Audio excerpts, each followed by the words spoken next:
মুসা নবী এর যুগে বনি ইসরায়েলের লোকেরা দুর্ভিক্ষের শিকার হল।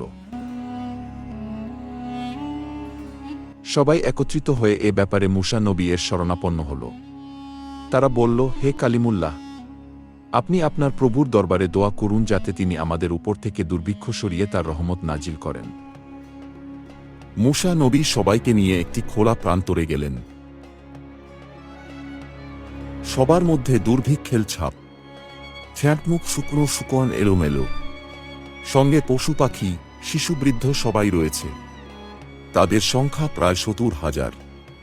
মুসা নবী তাদের নিয়ে আল্লাহর দরবারে হাত উঠালেন। বললেন, হে আল্লাহ, তোমার রহমতের বৃষ্টি বর্ষণ করো, ফসল উৎপন্ন করে দাও, দুর্ভিক্ষের হাত থেকে আমাদেরকে রহমত করে। কিন্তু তারা যত দোয়া করছে তাপমাত্রা তো বাড়ছে। মুসা নবী কাকুতি মিনতি করে বললেন, হে আল্লাহ, আমাদের উপর রহমত করো, আমাদের উপর রহমতের বৃষ্টি বর্ষণ করো।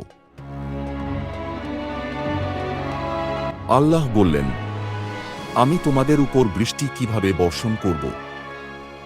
তোমাদের সঙ্গে এমন এক হতভাগা আছে ৪০ বছর ধরে একাধারে আমার অবাধ্যতা করে যাচ্ছে। তুমি ঘোষণা করে দাও, সেই হতভাগা যেন তোমাদের এখান থেকে চলে যায়, তাহলে আমি তোমাদের বৃষ্টি দেব। একজন অবাধ্য লোকের কারণে সবাই অনাবৃষ্টিতে ভুগছে। মুসা নবী উচ্চস্বরে ঘোষণা দিলেন, এখানে কে এমন আছে ৪০ বছর ধরে আল্লাহর নাফরমানিতে লিপ্ত? এখান থেকে বেরিয়ে যাও। তোমার কারণে নারী, শিশু, বৃদ্ধ এবং পশু পাখি পর্যন্ত কষ্ট করছে, দুর্ভিক্ষে ভুগছে। ওই গুনাহগার ডানে বামে তাকালো, দেখলে কেউ বের হচ্ছে না। সুতরাং সে বুঝে গেল আমাকেই বেরিয়ে যেতে হবে। সেই লোক মনে মনে বলল, আমি যদি এখন সবার সামনে বেরিয়ে যাই তাহলে সবাই আমাকে চিনে ফেলবে। সারা জীবন তারা আমাকে এর জন্য ভৎসনা করবে। আবার এখানে বসে থাকলেও রহমতের বৃষ্টি বর্ষিত হবে না। সবাইকে এর জন্য কষ্ট করতে হবে।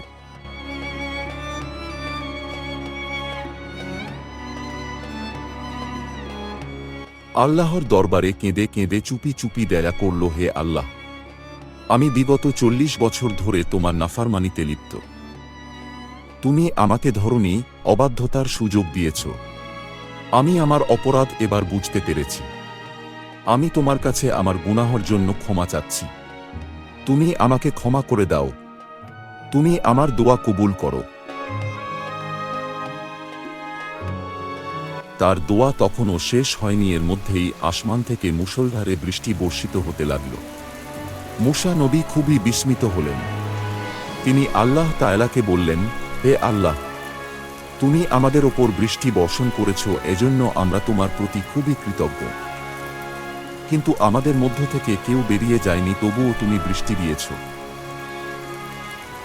এর কারণ কি?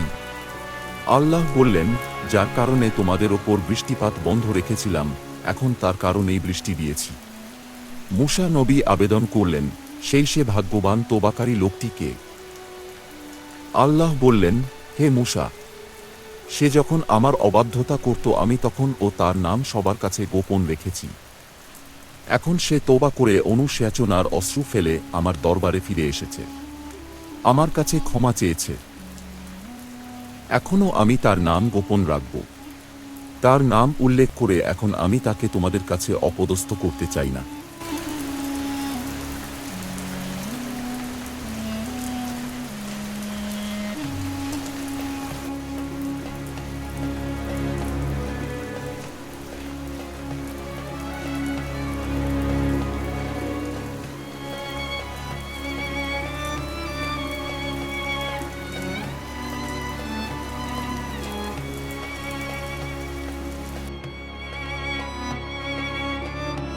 নির্জন কক্ষে এক দরবেশ বাস করতেন।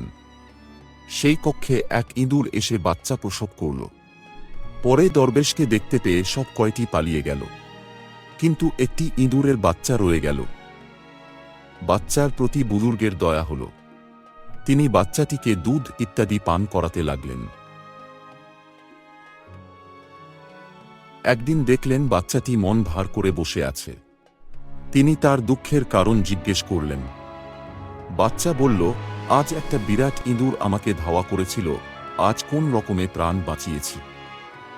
কিন্তু একদিন না একদিন সে আমার উপর জয়ী হবে এবং আমার প্রাণ বধ করবে, তাই আমার দুঃখ। বুজুর্গ বললেন, তাহলে আমি এখন তোর জন্যে কি করতে পারি? সে বলল, আমাকে বিড়াল বানিয়ে দিন। বুজুর্গ তখন আল্লাহ পাকের দরবারে দোয়া করলেন এবং তার শরীরে হাত বুলালেন, সঙ্গে সঙ্গে সে একটি বিড়ালে পরিণত হয়ে গেল।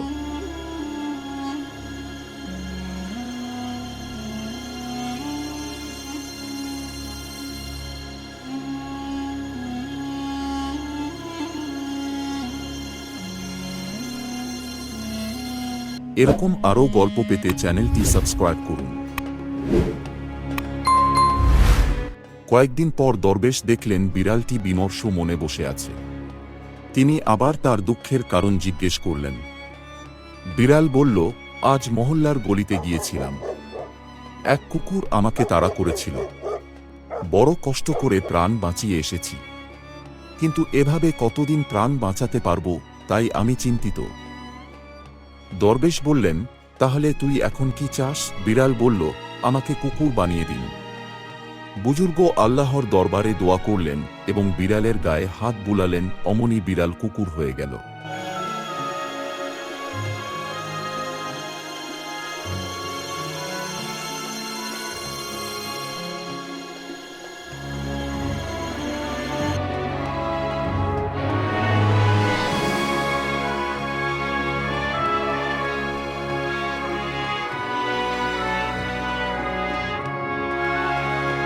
পাঁচ সাত দিন পর দেখলেন কুকুরটি বিষণ্ণ মনে বসে আছে।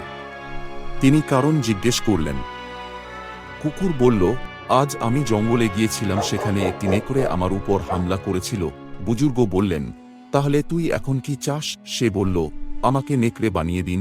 বুজুর্গ দোয়া করে তার উপরে হাত বুলালেন, আর অমনি কুকুরটি নেকড়ে হয়ে গেল। এরকম আরও গল্প পেতে চ্যানেলটি সাবস্ক্রাইব করুন। কয়েকদিন পর দেখলেন আবার সে মন খারাপ করে বসে আছে। বুজুর্গ জিজ্ঞেস করলেন, মন খারাপ হওয়ার কারণ কি? সে বলল, আমি জঙ্গলে গিয়েছিলাম, সেখানে একটি বাঘ আমাকে ফেরে খাওয়ার জন্য তাড়া করেছিল। বুজুর্গ বললেন, এখন তবে তুই কি চাস? সে বলল, আমাকে বাঘ বানিয়ে দিন। দরবেশ আল্লাহর দরবারে দোয়া করে তার গায়ে হাত বুলালেন, তখন সে একটি বাঘ হয়ে গেল।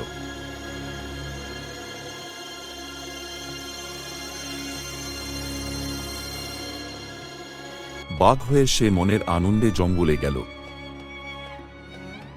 জঙ্গলে যেতেই আগের সেই বাঘটি তাকে দেখে বলে উঠল, আরে বহুরূপী, খুব রূপ বদলিয়েছিস বটে, কিন্তু তোর মধ্যে আর আমার মধ্যে এখনো অনেক পার্থক্য রয়েছে। তুই হলি মানুষের তৈরি বাঘ, আর আমি হলাম আল্লাহর তৈরি বাঘ। আর আল্লাহর তৈরি আসল বাঘের ক্ষমতা এখনই পরীক্ষা হবে, হাকিকত এখনই খুলে যাবে, দাঁড়া। এই কথা শুনে সে ভয়ে কাঁপতে কাঁপতে বলল, তাহলে আমার প্রাণে বাঁচার কি কোন পথ নাই? বাঘ বলল, একটি মাত্র পথ আছে। আগে তুই তাকে খতম করে আয় যে খোদার উপর খোদকারি করেছে, তোকে ইঁদুর থেকে বাঘ বানিয়েছে। আল্লাহর সৃষ্টির মধ্যে যে হস্তক্ষেপ করেছে তাকে খতম করলেই তোকে ছাড়ব। সে চলল। জঙ্গল থেকে দরবেশের কামরায় এসে উপস্থিত হল। বুজুর্গ দেখলেন সে নখ বের করে থাকা প্রস্তুত করে সামনে এসে ঘর ঘরছে। তিনি বললেন, আজ তোর এই কি অবস্থা? সে বলল, আজ তোমাকে খাবো। বুজুর্গ বললেন, আমার আগের সকল দয়া এবং উপকারের কথা কি তুই ভুলে গেছিস? সে বলল, ধেত তোর উপকার, এখন আমার জান যায়, উপকারের কথা ভেবে জান হারাতে পারি না। সেই বাঘের সঙ্গে আবার দেখা হয়েছে। সে হলো আসল বাঘ, আর আমি যে ইঁদুর থেকে বাঘের রূপ ধরেছি তা সে জানতে পেরেছে। আমাকে বলেছে, আল্লাহর সৃষ্টিতে যে হস্তক্ষেপ করে তোকে ইঁদুর থেকে বাঘ বানিয়েছে তাকে খতম করে আয়, না হলে তোর রক্ষা নাই। বুজুর্গ বললেন, ও আচ্ছা, এই কথা, ঠিক আছে, তুই বস, স্থির হ, তোর জান রক্ষা হবে, আমি ব্যবস্থা করছি। তখন এই বাঘ স্থির হয়ে বসল। বুজুর্গ সুযোগ পেয়ে দোয়া করলেন এবং তার গায়ে হাত বুলালেন।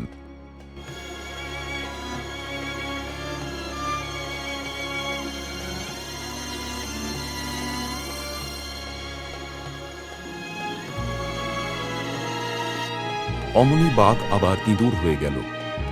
সকল বিশৃঙ্খলা দূর হয়ে আবার শান্তি ফিরে আসলো।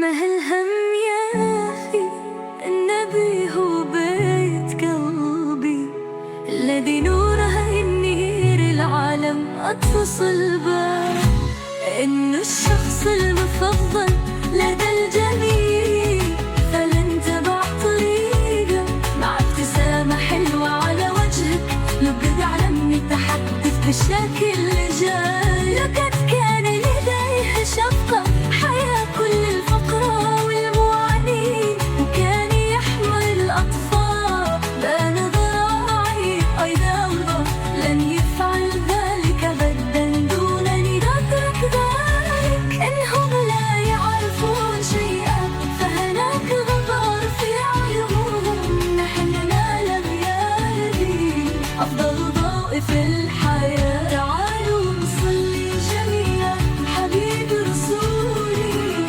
اتبع المسار الذي أظهره، ستجد السعادة والسلام على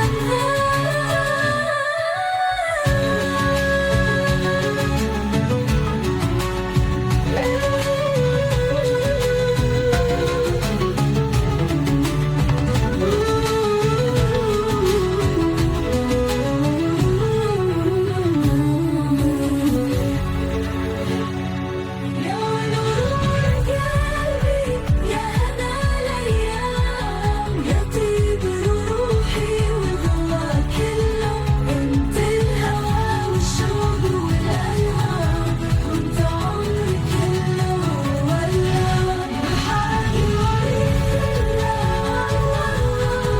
انت عمري كله। আরও গল্প পেতে চ্যানেলটি ভিজিট করুন এবং লাইক, কমেন্ট ও সাবস্ক্রাইব করুন।